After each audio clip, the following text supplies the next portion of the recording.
Hey guys, back here with another review. WWE TLC 2012 just finished. It's in the books, and it was a pretty good pay-per-view. We'll just start with the pre-show. It was the Santa's Helper #1 Contenders Divas Battle Royal. It was won by, I think it's Namai. I think it's Namai, or not Naomi. I want to say Naomi. I'm not too sure. I think she's a fairly new diva. I really didn't. I missed the pre-show, but yeah, she won the Battle Royal.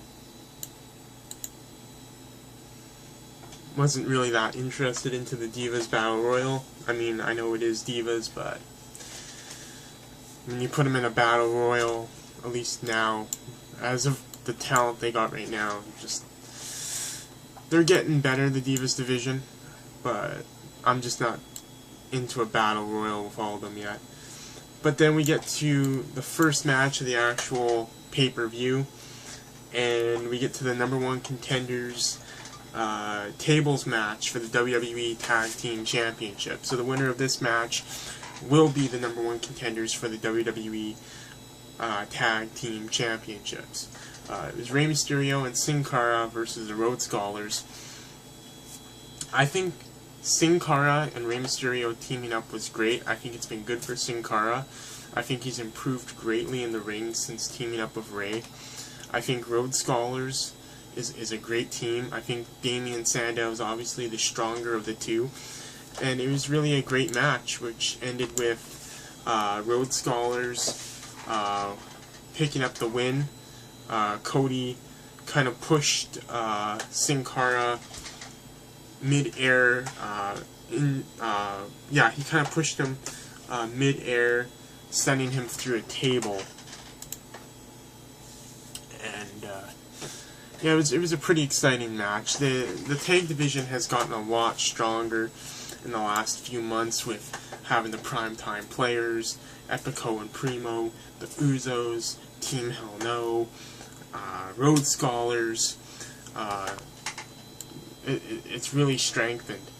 Antonio Cesaro defending his U.S. title against R-Truth. Again, Antonio Cesaro picks up the win with the neutralizer, and I have a feeling that Antonio Cesaro is going to have that title almost as long as CM Punk, because no American yet has beaten him yet for that title, and I think they're going to save this for when they get an American-born guy that they are really, or even if he isn't American-born, they can just say he is, but, you know, just some guy that they are really invested in, and he will be the first American, you know, to beat Antonio Cesaro. And what I meant by saying, you know, they can just say he's American, is because, you know, they say Santino is Italian, or he's from Italy, from Milan, but he's really from Toronto, Ontario, Canada. So, you know, they can just say he is, you know. I'm just going through the card here so I don't miss anything. Dolph Ziggler has a promo in the back just hyping up his match with Cena. Okay, and then we have a Miz TV segment. His guests are 3MB, three-man band, Drew McIntyre, Heath Slater, and Jinder Mahal. Basically, they end up starting to make fun of the Spanish announce team. Ricardo Rodriguez comes down, I guess, to defend the Spanish announcers. They start picking on him. Del Rio comes down to defend him. Del Rio gets outnumbered. Miz starts getting in on it, and basically they end up agreeing on Miz and Del Rio finding a partner to take on 3MB later in the night, and we hear "We Want Ryder" chants during this whole segment, or well, not this whole segment, but at the part where 3MB is challenging Miz and Del Rio to get a partner to face them.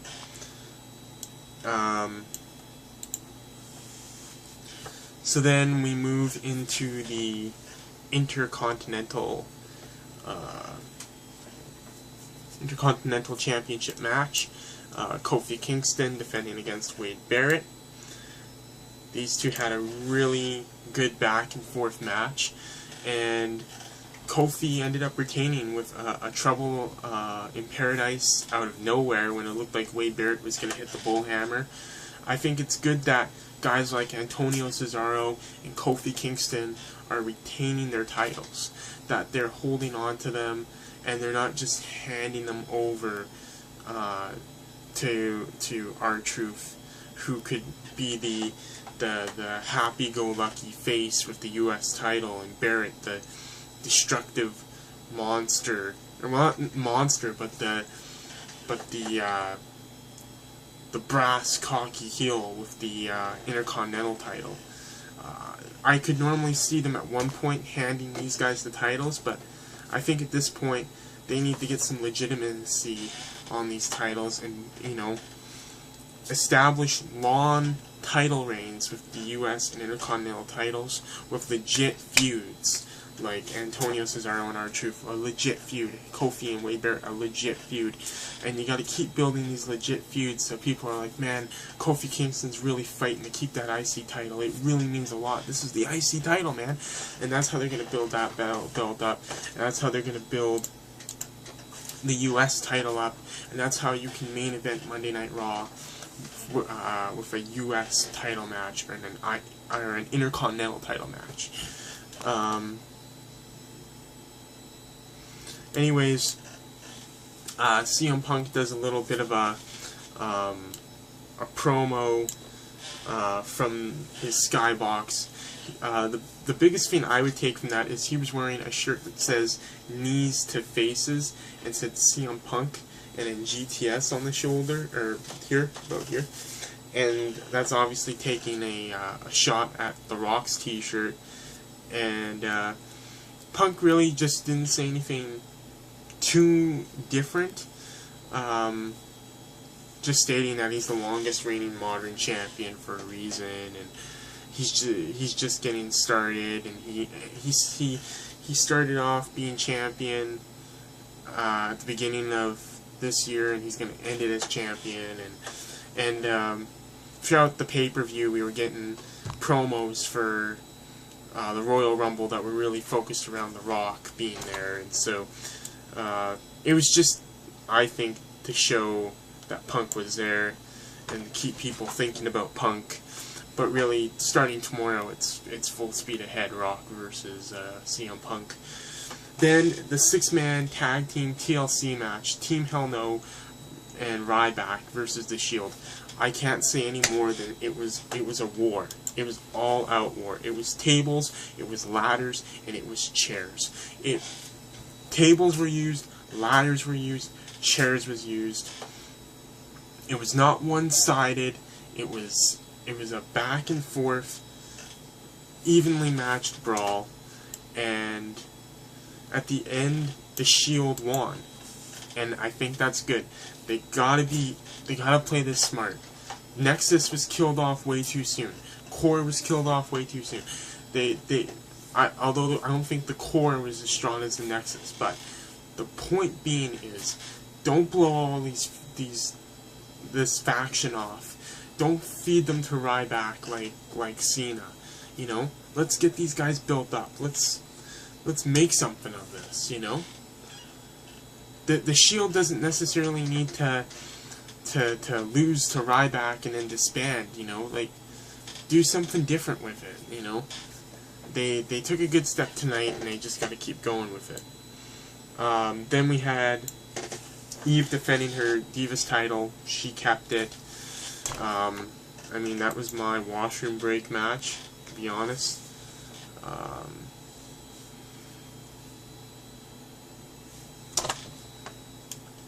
I think, like I said, the Divas are getting better, but it would have been nice if they would have put, since it is the championship, if they might have put a little bit of build-up into this pay-per-view. Sheamus versus The Big Show was a pretty good chair match. I've seen quite a few chair matches since the TLC pay-per-view started, and they've always seemed kind of lame, but this was a really good chair match. They were really using the chair effectively, and it came down to Big Show picking up the win, with a super-sized steel chair. I thought it was really creative, you know. He couldn't beat Sheamus with the knockout punch, couldn't beat him with a chair, so he had to bring out a bigger chair. And so, I mean, it makes Sheamus look stronger, that he couldn't be beaten with the knockout punch, he couldn't be beaten with a regular man-sized chair. He had to be beaten with this big-sized chair. So it makes both guys still look good, and it keeps Big Show with the title. Then AJ surprises Cena, and she's wearing all his gear, and she's basically apologizing to him and thanking him for everything he's done. And he says, you know, don't thank me yet, thank me after I beat Dolph. That's pretty much, you know. So then, next we have 3MB versus Alberto Del Rio, The Miz, and their partner. It turns out to be the Brooklyn Brawler, when it should have been Zack Ryder. No disrespect to the Brooklyn Brawler, but I think it would have benefited their future talent, Zack Ryder, to get the spot on the pay-per-view. Nevertheless, Alberto Del Rio, The Miz, and the Brooklyn Brawler picked up the win. And it was a decent filler match. Make our way to the main event, and it was John Cena versus Dolph Ziggler. It was, again, a pretty good it was a ladder match, but, you know, they effectively were using the outside of the ring. Both men went through a table. It was a pretty good back-and-forth battle. I still think the TLC match, the 6-man with Team Hell No and Ryback versus The Shield, should have ended this. But things got a little bit of a swerve at the end. This shocked me. Vicky comes down to pretty much take out Cena with a chair, and AJ comes down, and AJ takes care of Vicky, and she has her on the mat, and she gives her the "you can't see me," gives her a 5-knuckle shuffle. So John Cena sets up the ladder, starts up climbing. AJ's skipping around the ring. He starts getting up top. She pushes the ladder over. He clips his head, I'm pretty sure, on the top rope. He's out. And Ziggler just looks at her like, what? And she just has this look. And then she smiles. And then she leaves and she skips up. And Ziggler climbs and gets the case. And so things are going to get interesting. It was a pretty solid pay-per-view. Last Sunday, I watched TNA's pay-per-view Final Resolution. This Sunday, a week later, I watched TLC. I was tuned into it the whole time. TNA, I dozed off. So this was at least better than TNA's. I was into every match. Solid. The wrestling was great. They weren't rushed.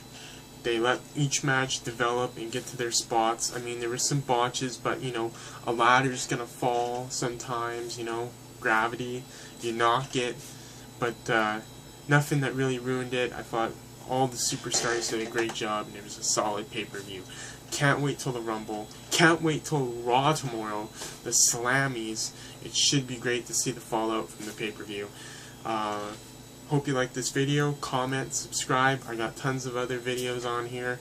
Check out my buddy BellandJ, www.youtube.com/lowercase BELLINJ.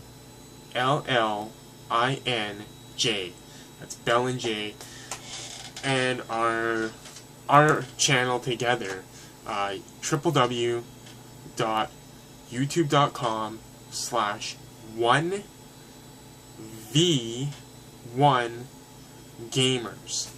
That's 1, the letter V, then 1 again, and then Gamers, Gamers, for some WWE gameplay and a little bit of a show that we've put together. And yeah, so we'll catch you next time. Take it easy.